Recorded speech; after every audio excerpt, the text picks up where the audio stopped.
Harut Marut का किस्सा। हजरत अदरीस अलैहिस्सलाम के ज़माने में इंसान बहुत बदअमल हो गए थे। फरिश्तों ने बारगाह इलाही में अर्ज किया कि मौला, इंसान बहुत बदकार है और ये खिलाफत के लायक नहीं है, इन्हें माजूल कर दिया जाए। रब ताला का इरशाद हुआ कि इसको गुस्सा और शहवत दिया गया है जिससे ज्यादा गुनाह करता है। अगर ये चीजें तुमको मिले तो तुम भी गुनाह करने लगो। फरिश्ते बोले कि मौला करीम, हम तो गुनाह के पास भी ना जाएंगे, ख्वाह कितना ही गुस्सा और शहवत हो। हुक्म रब्बी हुआ कि अच्छा, तुम अपनी जमात में से आला दर्जा के परहेजगार फरिश्ते छांट लो, इनको गुस्सा और शहवत दे देते हैं, फिर इम्तिहान हो जाएगा। चुनाचे हारूत और मारूत जो बड़े ही इबादत गुजार फरिश्ते थे, इंतखाब में आगे हक ताला ने इनको ये चीजें यानी गुस्सा और शहवत देकर शहर बाबल में उतार दिया और फरमाया कि तुम काजी बनकर लोगों का फैसला किया करो और रोजाना इसमें आजम के जरिए शाम को आसमान पर आ जाया करो। ये दोनों 1 महीने तक ऐसे ही आते जाते रहे। इतने अरसा में इनके अदल इंसाफ का आम चर्चा हो गया और बहुत मुकदमे इनके पास आने लगे। एक रोज एक नहायत हसीन और जमील औरत ने, जिसका नाम जोहरा था, यह मुल्क फारस की रहने वाली थी, इसने अपने खावंद के खिलाफ मुकदमा दायर किया।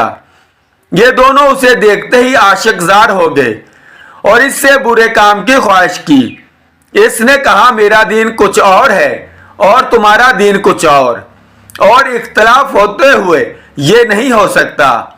नेज मेरा शौहर बहुत गैरतमंद है, अगर उसे खबर लग गई तो मुझे कत्ल कर देगा, लिहाजा पहले तो आप मेरे बुत को सजदा करो और फिर मेरे शौहर को कत्ल करो, फिर मैं तुम्हारी और तुम मेरे।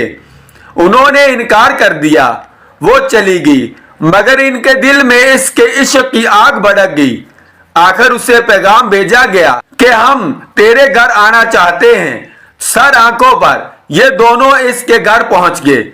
इसने अपने आप को आरास्ता किया और इनसे बोली कि या तो आप लोग मुझे इसमें आजम सिखा दें, या बुत को सजदा करें, या शौहर को कत्ल करें, या शराब पी ले।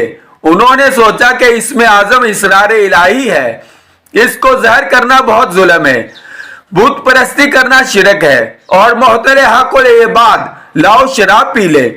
चुनाचे शराब पी ली। जब शराब पीकर मस्त हो गए, जोहरा ने इनसे बुत को सजदा भी करवा लिया, अपने शौहर को कत्ल भी और इसमें आजम भी पूछ लिया। जोहरा तो इसमें आजम पढ़कर सूरत बदल कर आसमान पर पहुंच गई। हक ताला ने इसकी रूह को जोहरा तारा से मुत्सल किया और इसकी शक्ल जोहरा सितारा की तरह होगी। जब इनका नशा उतरा तो ये इसमें आजम भूल चुके थे और अपने किए पर नादमो शर्मिंदा थे। हक ताला ने फरिश्तों से फरमाया कि इंसान मेरी तजल्ली से दूर रहता है। ये दोनों शाम को हाजिर बारगाह होते थे, फिर भी शहवत से मगलूब होकर सब कुछ कर बैठे। अगर इंसान से गुनाह सरजद हो तो क्या ताज्जुब है। तमाम फरिश्तों ने अपनी खता का इकरार किया और जमीन वालों पर बजाय लान तान करने के इनके लिए दुआए मगफिरत करने लगे। फिर ये दोनों हजरत अदरीस अलैहिस्सलाम की बारगाह में हाजिर हुए और शफाअत के तालब हुए। आपने इनके हक में दुआए मगफिरत की। बहुत रोज के बाद हुक्म इलाही आया कि इनको इख्तियार दीजिए कि या तो दुनियावी अजाब कबूल कर लें या आखिरत का। हजरत अदरीस अलैहिस्सलाम ने इन्हें हुक्म इलाही पहुंचाया। उन्होंने अर्ज किया कि या नबी अल्लाह, दुनिया का अजाब फानी और आखिरत का अजाब अब्दुल आबाद तक बाकी रहेगा। हुक्म दिया कि इन दोनों को लोहे की जंजीरों में जकड़ कर बाबल के कुएं में ऊंधा लटका दे। इस कुएं में आग भड़क रही है और ये लटके हुए हैं, इनकी जबान बाहर लटकी हुई है। ये अजाब क़यामत तक ऐसा ही शदीद रहने वाला है।